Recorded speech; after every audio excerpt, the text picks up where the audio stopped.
Au milieu du Pacifique, la base militaire américaine de Guam, ce site sous haute surveillance, pourrait bien avoir été infiltré ces dernières années.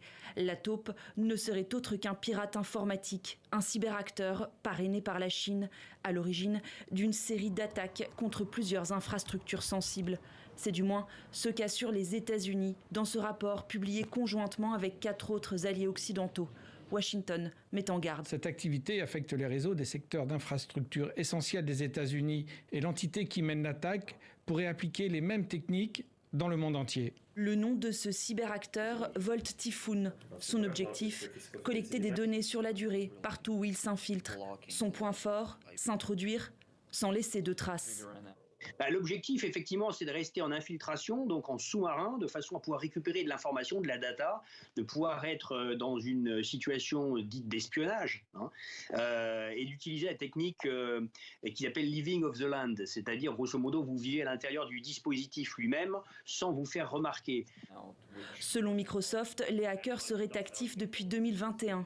La Chine a réagi à ces accusations. Pékin dément fermement. Il s'agit d'un rapport qui présente de graves lacunes et qui est extrêmement peu professionnel.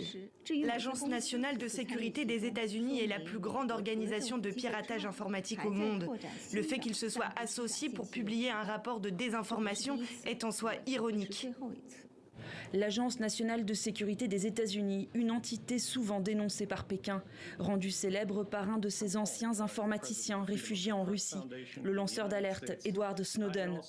Il avait révélé l'existence d'un système américain de surveillance mondiale des communications. La cyberguerre, l'autre visage du rapport de force explosif entre la Chine et les États-Unis.